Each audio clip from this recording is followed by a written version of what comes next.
3.10.99, the Buddha said, "Monks, if anyone should say, even as a man commits a deed, karma, so does he correspondingly experience its result.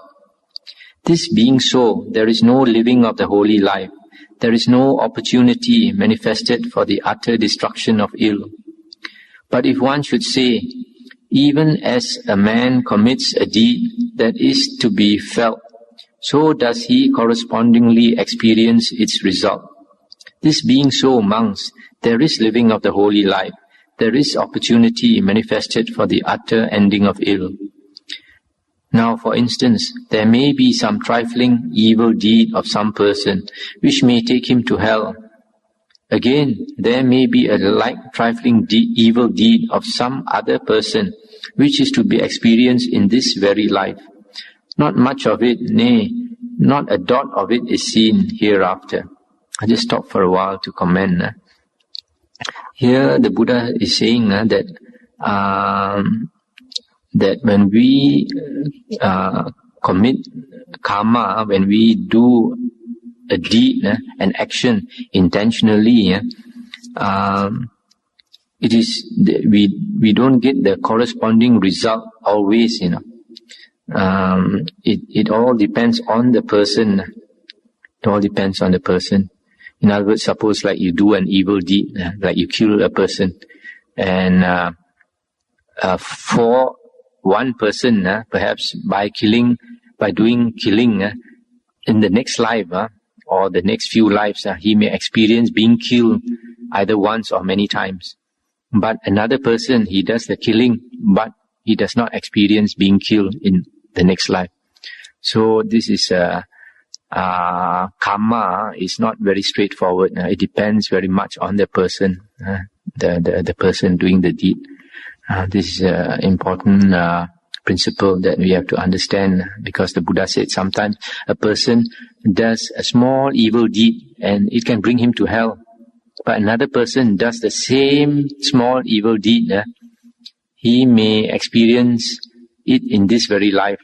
Maybe he feels remorse that he has done it, and then it troubles him a bit, and then next life it's all cleared. He doesn't have to pay anymore. Now to continue. Now monks, of what sort of person does a small offense take him to hell? Herein, monks, a certain person is uncultured in body, uncultured in moral conduct, uncultured in mind, uncultured in wisdom. He is insignificant, his life is restricted, he is miserable. Of such a person, monks, even a trifling evil deed done brings him to hell. Now monks, for what sort of being is a similar small offense to be experienced in this very life, and not a dot of it seen hereafter? In this case, some person is cultured in body, cultured in moral conduct, cultured in mind, and cultured in wisdom. He is not insignificant. He is a great being. He abides immeasurable. By such a being, monks, a similar small offense is to be experienced in this very life, and not much of it, nay, not even a dot of it is seen hereafter. So just stop for a while to say, you see, a person with not much blessings, not much merit, not an uncultured person, just doing a small evil deed brings him to hell. Whereas for another person who is a great being, he is cultured in body, cultured in moral conduct, cultured in mind, and cultured in wisdom. He pays for it in this very life, and hereafter he doesn't have to pay for it. And cultured in body maybe is that he does not do evil with his body. He does not steal, he does not kill, he does not commit adultery. And cultured in moral conduct, in all kinds of moral conduct. He is cultured. Cultured in mind, that means he has developed his mind by meditation, by concentration, etc. And cultured in wisdom, he has developed wisdom, understands the teachings, the holy teachings, etc. Now, to continue, the Buddha said, "Now monks, suppose a man throws a lump of salt into a little cup of water. What do you think, monks? Would that trifling amount of water in the cup become salty and undrinkable owing to that lump of salt?" And they replied, "It would, Lord." "Why so?" "That water in the cup, Lord, being but little, would become salty and undrinkable thereby." And the Buddha said, "Again, suppose a man throws a lump of salt into the river Ganges. What do you think, monks? Would that river Ganges become salty and undrinkable owing to that lump of salt?" "Surely not, Lord." "Why not?" "Great Lord, is that mass of water in the river Ganges. It would not become salty and undrinkable thereby."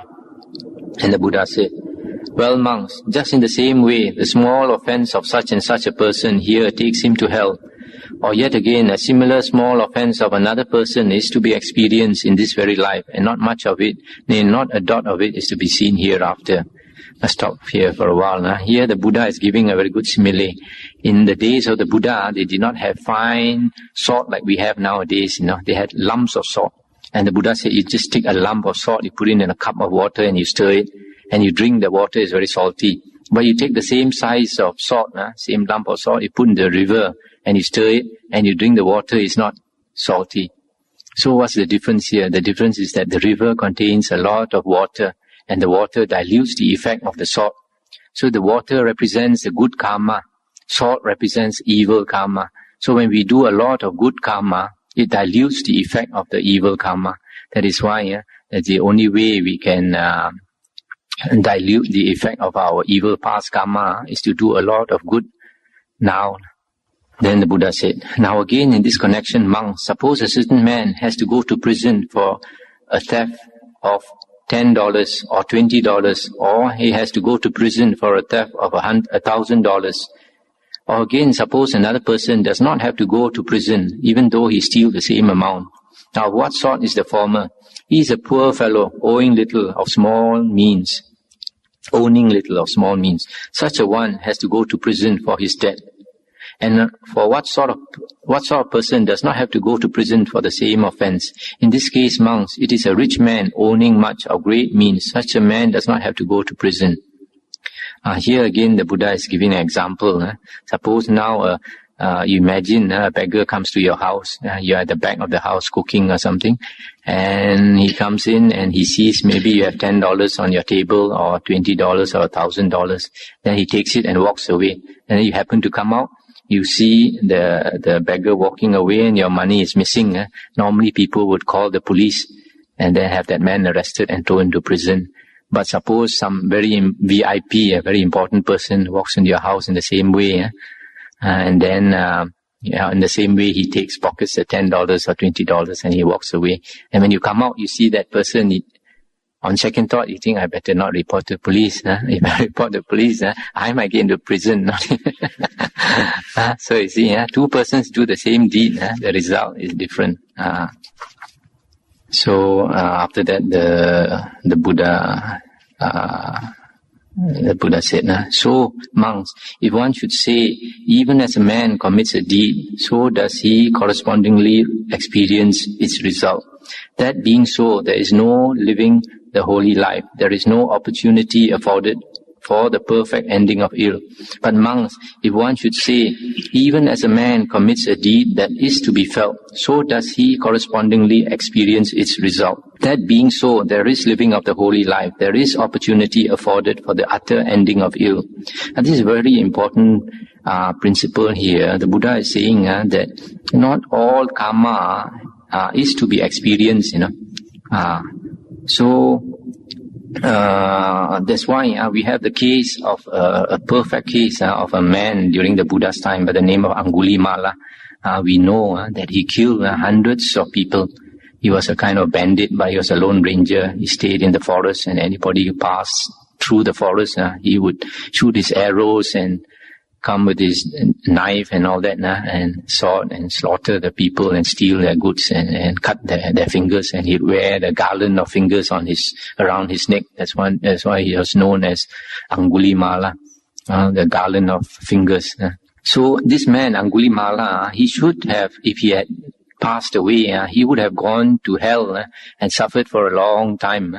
But the Buddha went to convert him, and he followed the Buddha. The Buddha used psychic power.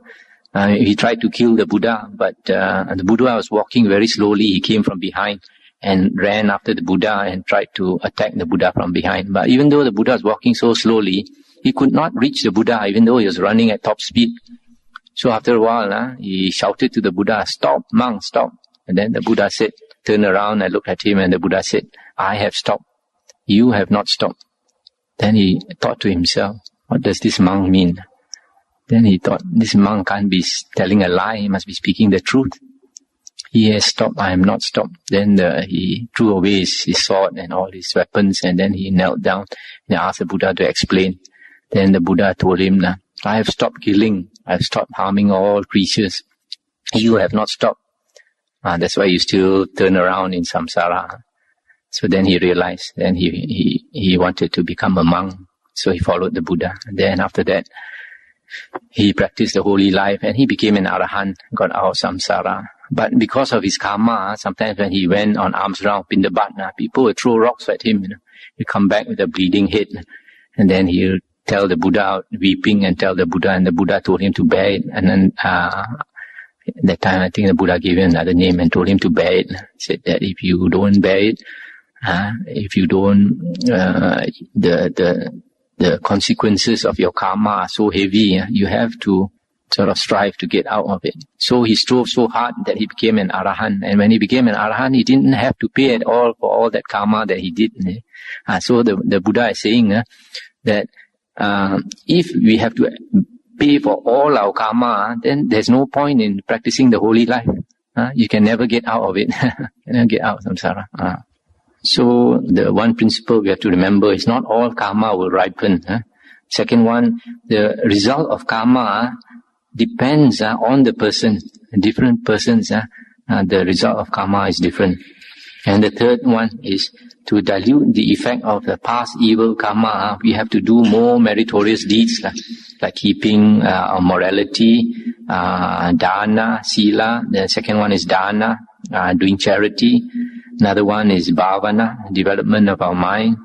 Another one is listening to the Dhamma, the teachings, and then discussing Dhamma, visiting monks, etc., etc. These are spelled out in the Mangala Sutta.